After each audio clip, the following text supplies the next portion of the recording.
Hej och välkomna till Felonius sällskapsspel, där vi idag går tillbaka lite grann i det klassiska läget. Vi med ett vanligt familjespel för 2-4 deltagare från 8 år.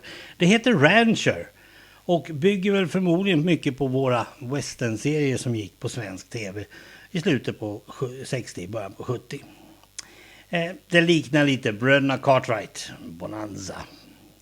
Men riktigt så bra är det nog inte, tyvärr. Vi ska ta och titta på det med en gång. Ja, som ni ser är upplägget inte lika vackert som bilden utanpå Algaboxen.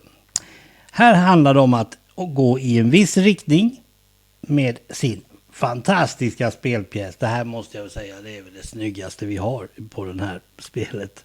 Det är alltså en ryttare med häst. Man måste följa den här. Hamnar man på någon av de här mörkröda fälten så kan man köpa den här ranchen. Man köper ranchen genom att då betala priset, 3000. Och sen kan man då plötsligt köpa till boskap som kostar olika. Och så kan man då ha den här. Om nu någon annan skulle hamna på de här 2 rutorna så får han stjäla den boskap jag har. Och försöka ta med den bort hit till Beefy Town där han kan sälja den. Han säljer alltså stulen boskap och ingen bryr sig. Jag skulle gissa att sheriffkontoret är nog inte så värst bemannat på det här stället.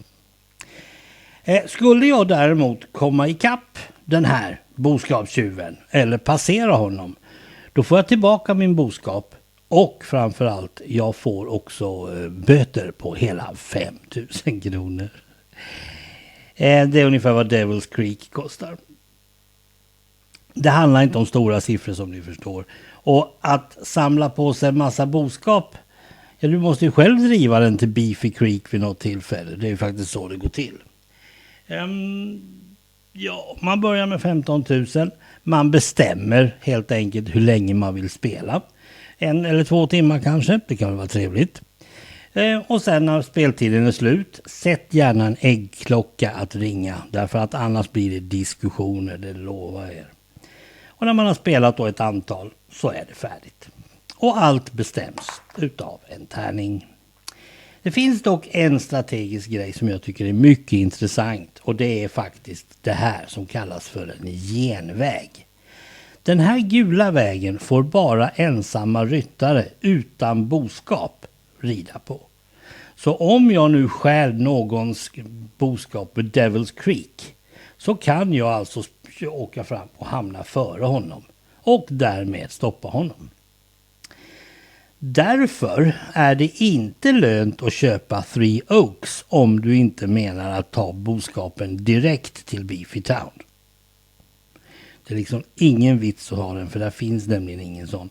Jag tror samma sak får gälla för lilla Red River här nere. Men ju närmare Beefy Town du är, desto mindre boskap kan du ha. Det finns alltså någon strategisk balans i det tanken. Småtrevligt, ja. Roligt, nej, det är det inte. Man blir ganska trött på att bli bestulen på sin boskap. Och har man nu någon som har bestämt sig för att betala böter i all evighet och inte bryr sig om man vinner eller inte, då blir det här bara jag själv dina kossor och hörseln. Mer blir det inte. Men det är ändå ett gemytligt spel, för det går liksom inte att fuska hur mycket som helst i det i alla fall.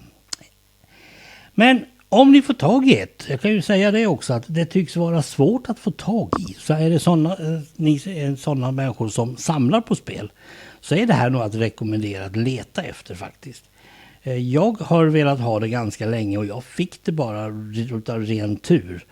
Det var någon som hade tänkt att rensa upp i sitt träskarkiv och hittade då det här, och jag sa det, jag tar det gärna, men jag gör det ingenting. Då visste jag redan att det här var inte ett spel jag ville egentligen spela. Så ofta, ska vi tillägga. Nåväl, Vilda Västern i ett mycket konstigt format kanske. Då så, tack för att ni har tittat. Hej då.